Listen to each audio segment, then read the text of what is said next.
হ্যাঁ, আমি। আর এই দুর্যোগ আমার দ্বারাই সৃষ্ট। অনেক দেরি করে ফেলেছেন দেবী। মর্তলোকের চতুর্দিক এখন অশুদ্ধ ও অপবিত্র। আপনার চঞ্চল স্বভাব ওখানে আপনাকে ক্ষণকালের জন্য স্থির হতে দেবে না।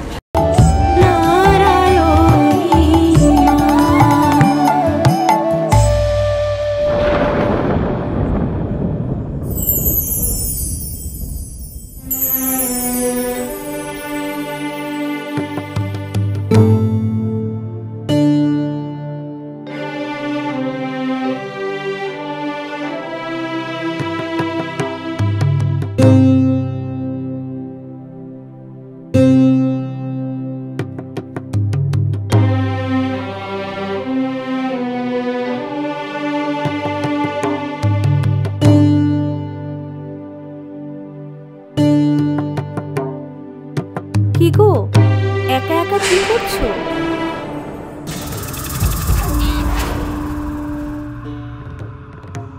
তুমি কে গো? তোমায় তো ঠিক চিনলাম না। আমাকে তোমার না চেনারই কথা। আসলে আমি এই গ্রামে নতুন এসেছি। আচ্ছা, তা এই রাস্তা দিয়েই যাচ্ছিলাম, তোমাকে ওরকম মন মরা হতে দেখে ভাবলাম যাই, দুটো কথা শুধিয়ে আসি, আলাপ হয়ে যাবে কিছুক্ষণ। তা তো ভালোই করেছো। তা এই বাড়িতে কি তুমি একাই থাকো?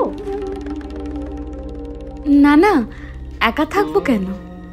আমার 2 ছেলে, বৌমা, এদের নিয়ে আমার ভরা সংসার। শুধু শুধু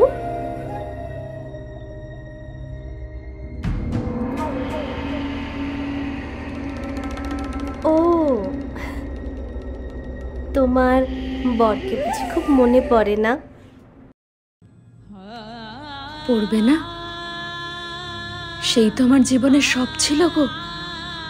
সে চলে গেল। আমার জীবনের সব আলো নিভিয়ে দিয়ে চলে গেল। কেন? ছেলেরা বুঝি মা ভক্ত নয়? না না, তা নয়। আমার ছেলেরা আমাকে খুব ভালোবাসে, খুব শ্রদ্ধা করে, আমার বৌমারাও। কিন্তু স্বামীর জায়গা কি কেউ কখনো নিতে পারে গো? তা ঠিক, তা ঠিক। স্বামীর জায়গা কখনো কি কেউ আর নিতে পারে?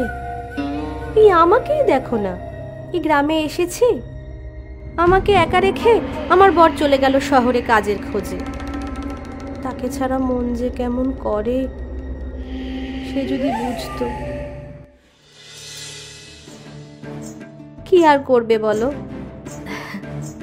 ঘরে একটা ছেলে, তার উপর আমি আবার পোয়াতি। দুটো টাকা না হলে খাবো কি বলো? ওমা ওমা, একই কথা। তুমি আগে বলনি তো তুমি পোয়াতি। এই দেখো, আমি এতক্ষণ ধরে তোমাকে দাঁড় করিয়ে রেখে দিয়েছি। তুমি বসো মা, এখানে বসো। আরে না না না, ঘরে আবার ছেলে অপেক্ষা করছে। সেই মা কবে দুটো চাল জোগাড় করে ভাত রেঁধে মা বেটা মিলে খাবো, সেই অপেক্ষায়ও রয়েছে। কি করে যে একটু সাহায্য করি এদের। হে মা লক্ষ্মী, কৃপা করো মা। আসলে ঘরে যেটুকু চাল ছিল সব শেষ।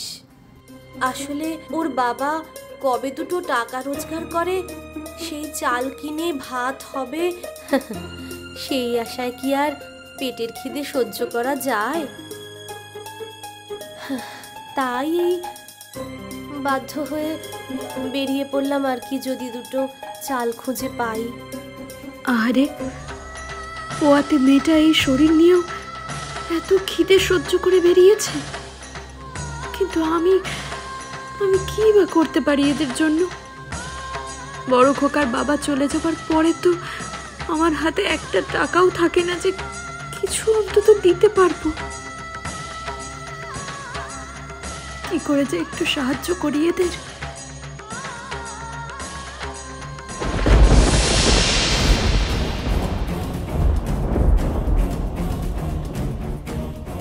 কি গো দিদি, কোথায় হারিয়ে গেলে? না না, আসলে আমার ছেলেদেরও তো অবস্থা খুব একটা ভালো না। যদি মা লক্ষ্মীর কৃপা থাকতো তাহলে তোমায় নিশ্চয়ই কিছু অন্তত টাকা। না গো দিদি, টাকা কিছু লাগবে না। এমনিতেই তো তুমি আমার জন্য ভাবছো, এটাই অনেক।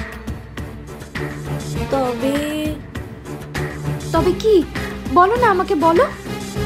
তবে যদি তোমার ওই বাড়ি থেকে দুমুঠো চাল দিতে, তাহলে আজকের মতো খিদে মিটতো আর কি। হ্যাঁ হ্যাঁ, তাই তো, ঠিকই তো। আমি টাকা না দিতে পারি, কিন্তু কিছু চাল দিয়ে তো ওদের সাহায্য করতেই পারি। হ্যাঁ হ্যাঁ, তুমি দাঁড়াও মা, আমি এক্ষুনি চাল আনছি। দাও দাও, জায়গাটা আমাকে দাও, আমি এক্ষুনি নিয়ে আসছি। দাঁড়াও। যা করতে এসেছিলাম সেই কাজ আমার সম্পন্নের পথে। মা ভক্ত খোকাদের নিয়ে তোমার ছোট্ট সুখের সংসারটাকে আমি শেষ করে দিতে এসেছি। চারিদিকে থাকবে শুধু দেবী অলক্ষ্মীর জয়গান। দেবী অলক্ষ্মীর, দেবী অলক্ষ্মীর।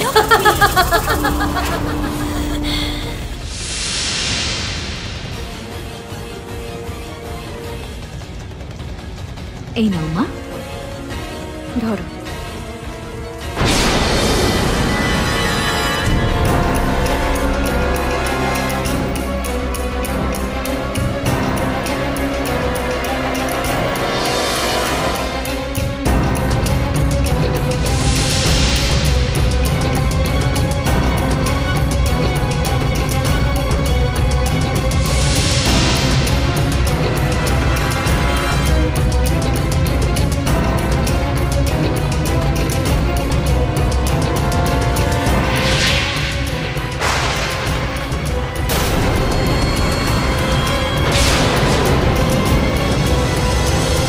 অনেক ধন্যবাদ গো দিদি, অনেক ধন্যবাদ।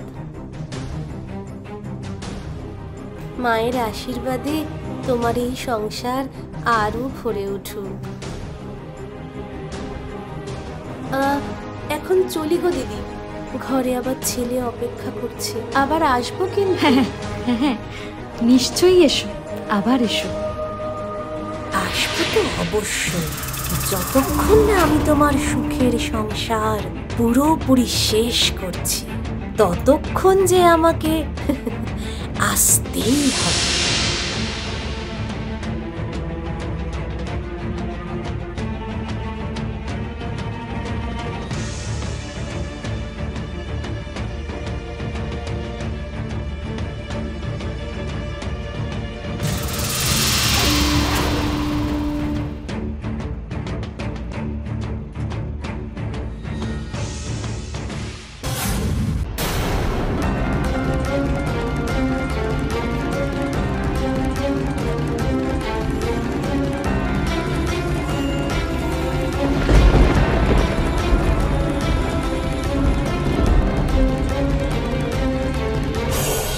ইনি কে?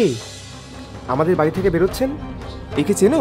না তো দিদি, তুমি চেনো গো? না রে, আমিও তো কখনো কোনোদিন দেখিনি। কিছু চুরি টুরি করে নিয়ে যাচ্ছে না তো? চলো দেখি গিয়ে। এই এই, তুমি কে?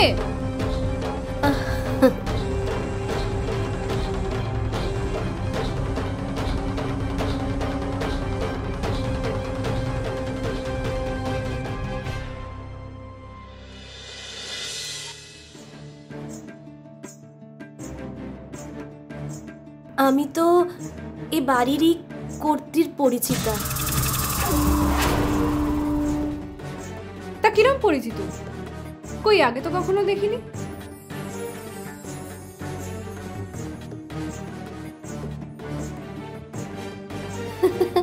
সে দেখবে কি করে? আমি এই গ্রামে নতুন এসেছি। তাহলে যে বললে পরিচিত?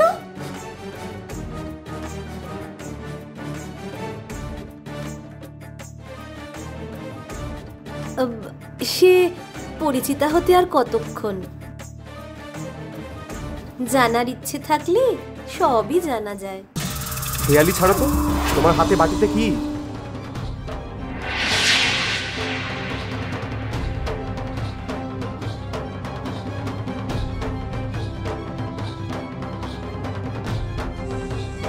একি, এত চাল তুমি কোথায় পেলে?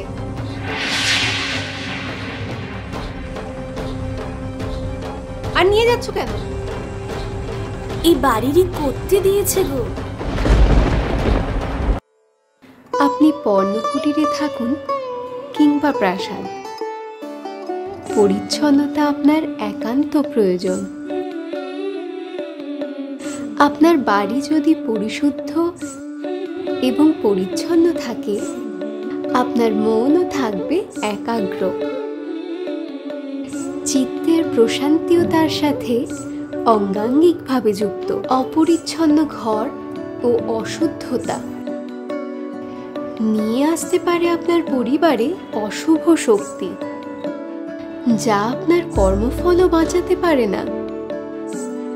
তাই আপনার বাড়ি চারপাশ পরিচ্ছন্ন রাখুন এবং সমগ্র পৃথিবীকে পরিচ্ছন্ন রাখুন। তবেই হবে সমৃদ্ধির বর্ষণ।